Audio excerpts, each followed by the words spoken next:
My name is Jack Rawlins. I'm 42 years old, a former logistics officer in the U.S. Army, and until recently, the chief operating officer at a mid-sized logistics firm based out of Dallas.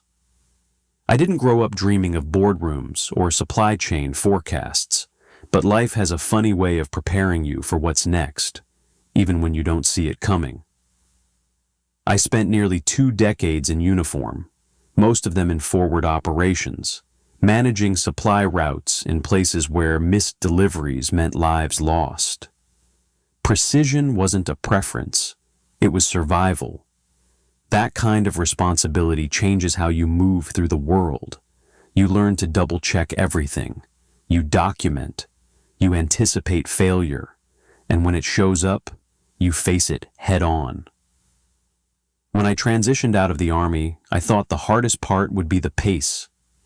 Civilians don't rush unless there's money on the line. But what caught me off guard was the lack of integrity. In the military, your word is your bond. You don't forget who pulled you out of a fire. In corporate America, people forget fast, especially when promotions are on the table. Still, I believed in building. I took that COO role not because it was flashy, but because the company reminded me of a field unit that still needed direction. We were disorganized, burning through contractors, losing clients over preventable mistakes. I rolled up my sleeves, cleaned up vendor pipelines, rebuilt trust with regional partners, and made our back-end systems actually function like they were supposed to. I didn't clock in and out like the rest of them. This wasn't just a job to me. It was a mission. I believed in the people. I believed in the idea that good operations could be the difference between growth and collapse. I saw potential where others saw chaos, and I gave it everything I had because that's what I was trained to do.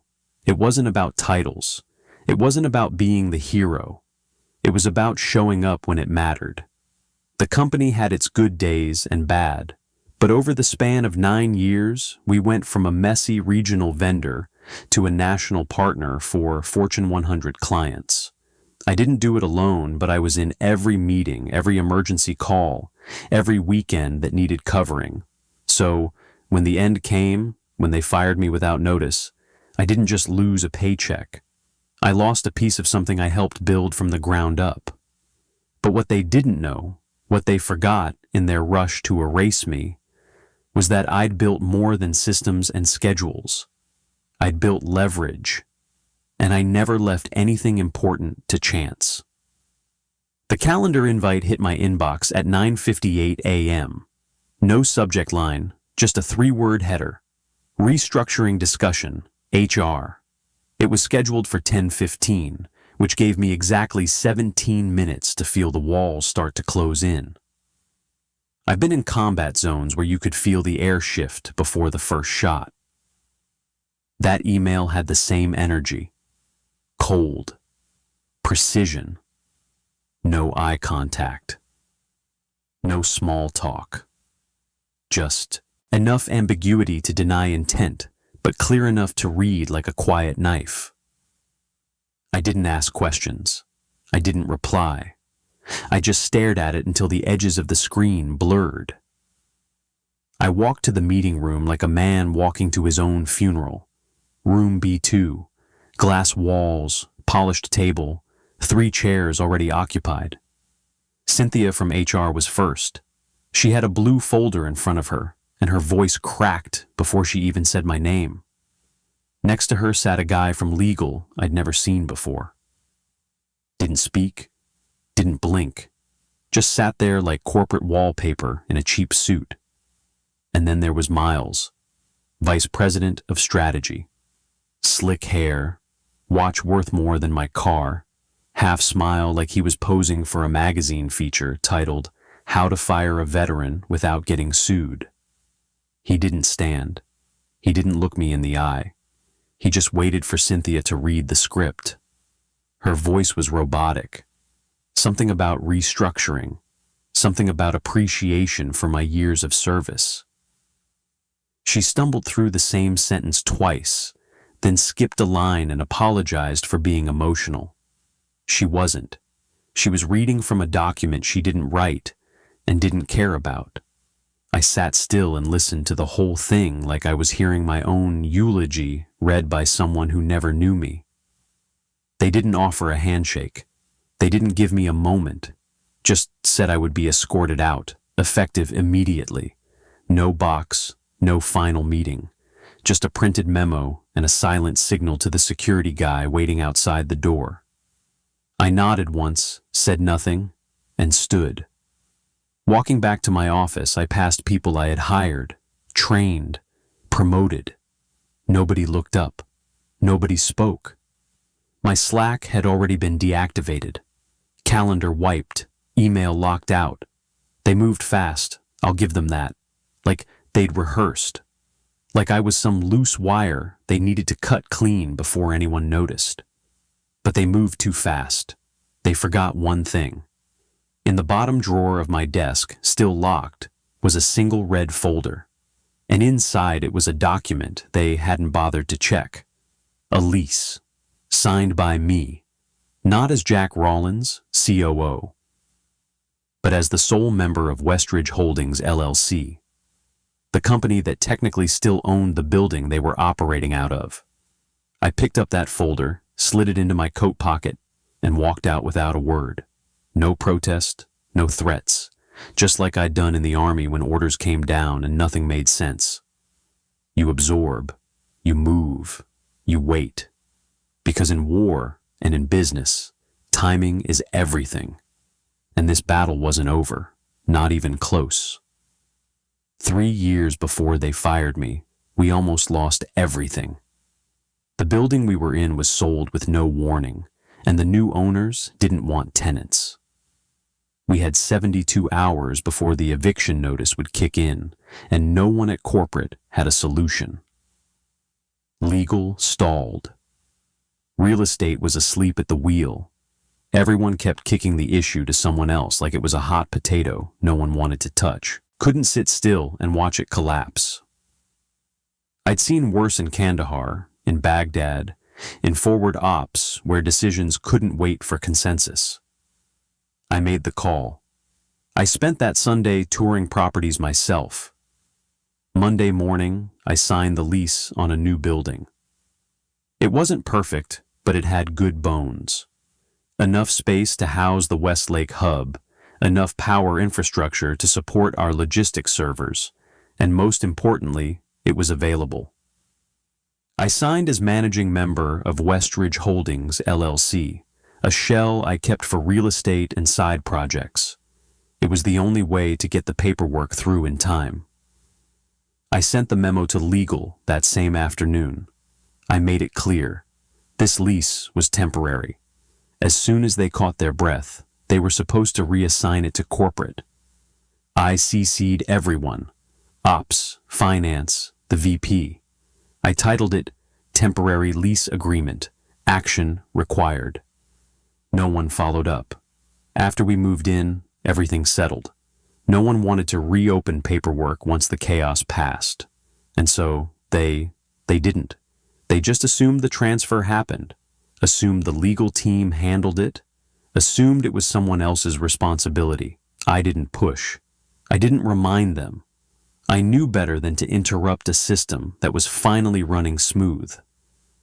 But I kept the folder. I kept every receipt, every signed contract, every maintenance agreement under Westridge's name. Not out of spite, out of habit. In the Army, if you didn't document everything, it never happened. We were trained to assume systems fail. People forget. You never rely on memory when lives or assets are on the line. That lease stayed in the drawer under lock and key. No one ever asked to see it. No one remembered I still controlled vendor contracts, security access, even the Wi-Fi infrastructure. I was the A-piece guy, the one who got things done but rarely got credit. And that was fine. I didn't need applause. I just needed the system to work. But every so often, I'd open that drawer and look at the signature. My name, my LLC, black ink on white paper. It reminded me what I had built, what I was still holding. Not leverage, not really, just structure. Quiet protection for a team that never stopped to ask who kept the lights on. So when they kicked me out without looking back, they thought I was just another name on the payroll. They forgot I had once saved their entire operation, that I had done what they couldn't when it mattered most. They forgot who helped them stand when they were about to fall. And now they were standing on a foundation they didn't even own. They just didn't know it yet. I didn't sleep much that night. Instead, I waited for dawn, sat at my kitchen table, and watched the sun crawl across the folder on my counter. At exactly 6:45 a.m., I logged into the access control panel. Still had admin rights. Still had every line of infrastructure tied to Westridge Holdings. It took 3 clicks to disable badge access to the building. Then I called Chuck, head of on-site security. We'd known each other since day one. I gave him the order to lock down the facility. No entries, no exceptions. Vendors were paused, deliveries held at the curb. I told him to stand firm. Chuck didn't ask why. He said, "You got it, sir. Old habits die hard, I guess." By 7:30, emails started hitting my phone like popcorn. Kelsey from Ops, Steve from IT, one from procurement asking if vendor access was suspended. The HVAC went down. The badge reader at the main entrance flashed red. Wi-Fi cut out. I didn't respond. I didn't need to. Everything was doing exactly what it was designed to do. By 7:42, Chuck texted me a photo. Miles standing outside, phone in hand, face crumpled into confusion. He swiped once, twice, then started pounding the badge reader like it owed him money. Chuck sent another text. "Hold position," I wrote back. "Maintain lockdown. No entry, no contact." He replied with 2 words, "Roger that." Vendors started calling next. Janitorial, landscaping, fiber maintenance. Most still had my name as the point of contact. They were polite, but puzzled. Was this scheduled? I told them no. It's a transition day. Silence on the other end, then a respectful, "Understood." They followed orders. Always did. At 8:10, someone tried cutting power to the server racks. Lights flickered, then everything bricked. Systems rebooted into emergency lockdown mode. Badge logs went black. Phone systems flatlined. From the outside, it probably looked like a tech glitch. From the inside, it felt like the air had been sucked out of the building. I sat back, poured another cup of coffee, and stared at the quiet screen. For the first time in years, they were operating without me, and it showed. By 8:30, my phone felt like it had grown a heartbeat. Every few minutes, another call. Most started with confusion, some with concern. Signage maintenance, fiber providers, the guy who handles pest control. They all had my number saved under Westridge Holdings. No one from the company had ever updated the vendor lists. Each conversation was short. Is this a scheduled lockdown? Should we bill the company or pause service? My answer was always the same. Pause. Do not invoice. Westridge Holdings will issue new terms. They never questioned it. My name was on every contract. The company might have forgotten, but the vendors hadn't. I didn't post anything. No tweets. No cryptic LinkedIn updates. I didn't need to go public. Silence was stronger. Let them wonder. Let them scramble. The building was dark, deaf, blind, and I hadn't lifted a finger outside of protocol. They were locked out of their own systems because no one ever asked how things actually worked. They assumed operations ran on goodwill and automation. They never realized everything ran through one consistent name on every dotted line. Mine. Around 9:10, I got a text from an unknown number. Internal IT systems aren't responding. Is this coming from your side? I let it sit. No reply. No confirmation. They needed to feel the weight of their mistake before they could even begin to ask the right questions. By 9:20, badge logs showed Miles had tried 2 different credentials. One expired, one cloned. Neither worked. The cameras caught him pacing, phone in hand, shouting at no one in particular. The coffee truck guy stood out front for 20 minutes before driving off. No one could reach the service entrance. At 9:31, I checked the Wi-Fi logs. Static. Server ping requests were bouncing. They weren't just locked out of the building. They were locked out of their entire digital backbone. Everything they depended on had been built on trust and familiarity, not ownership. That was their mistake. They erased me from the org chart, but they forgot to read the fine print. I wasn't just part of the company. I was the infrastructure, and I hadn't gone anywhere. They chose a neutral cafe downtown, public enough for appearances, quiet enough for business. Diane and I arrived 5 minutes early, but Miles was already there, sleeves rolled, expensive watch catching the morning light. He stood as we walked in, half smile on his face, hand outstretched. I let it hang in the air. We sat. No small talk, no warm-up, just business. Miles tried to steer with charm, said he hoped we could put this all behind us. He slid an envelope across the table. Gold seal, company letterhead. One-time offer, he said. 6 figures. Let's call it goodwill. I didn't touch it. Diane didn't blink. She opened her folder and laid the original lease flat on the table. The sound of paper against wood cut through the room like a switchblade. She turned to the last page, tapped it once with her pen. Section 23, she said. Subsection D, penalty clause. 6 months payout and all operational damages if the leaseholder is terminated without legal reassignment. Miles leaned in like he was seeing it for the first time. His face shifted. That polished calm started to crack. He muttered something about not being aware. Diane kept going. The lease was signed. The building was occupied. The systems were disrupted. Liability sat squarely on corporate's shoulders. Her voice was quiet, but exact, like a scalpel.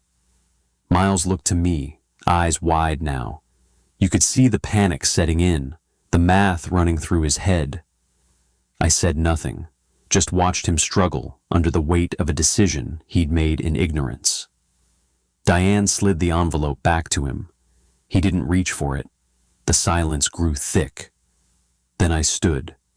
Meeting's over, I said. He started to speak, but I was already walking. Diane followed. Her heels tapped out a slow rhythm of finality. At the door, I turned back once. He was still sitting there. Shoulders slumped, envelope untouched, lease wide open. He looked smaller, somehow, like the air had been pulled from his lungs. Outside, the sun had climbed higher. The street felt clearer. Diane looked at me and said one word, leverage. I nodded. They thought they could erase me with a memo, but they forgot to read what they'd signed. And now, the paper held more weight than any title ever could. The call came from Bridget Langley, EVP of Corporate Operations. No preamble, just one question. What would it take to acquire Westridge Holdings? Her tone was flat. No flattery, no hesitation. She already knew the answer mattered more than the conversation. I laid it out clean. Full acquisition. All building systems, vendor contracts, and operational control. 3-year bonus payout indexed to executive comp. Board-level acknowledgement of my role in building the Westlake hub. 1 optional consulting retainer. Remote, no meetings, no PR. My hours, no cap. She didn't argue, didn't stall, just said, understood. The draft will be ready by end of day. That told me everything. This wasn't a negotiation. It was an admission. They knew they'd lost and wanted to stop the bleeding quietly. By 3:45, the email hit Diane's inbox. 72 pages, no edits, no tricks. Clause 1, full asset transfer. Clause 4, comp bonus. Clause 6, board acknowledgement. Clause 9, retainer at will. Diane glanced up, gave a small nod. They're done playing. I told her to sign and send. No victory dance, no gloating, just closure. Everything they'd tried to erase had just been bought back, full price, plus interest. Because I didn't blow things up, I documented, I waited. They thought leverage meant titles and emails. But the real power was buried in the paperwork, and that's what won. Not revenge, just receipts. A week later, I drove past the Westlake hub. Fresh banners, polished windows, lobby lights bright as ever. From the outside, you'd never guess what had happened. But I saw it. Right there on the glass wall, etched in 18-inch lettering. The quote I'd once pitched in a budget meeting. The goal isn't space, it's capability. No name beneath it, no credit given. That used to bother me. Not anymore. They didn't need to print my name. They'd already signed it. In wire transfers, in contracts, in board acknowledgments. They paid to keep that quote on the wall. Paid to keep my design breathing. I stood there for a moment, watching people move through the lobby. Most of them would never know who built that foundation, who kept the lights on when no one else would. And that was fine. Legacy isn't about being remembered. It's about what lasts. I turned back to the car. The deal was done. My hands were clean. The building still stood. The systems still ran.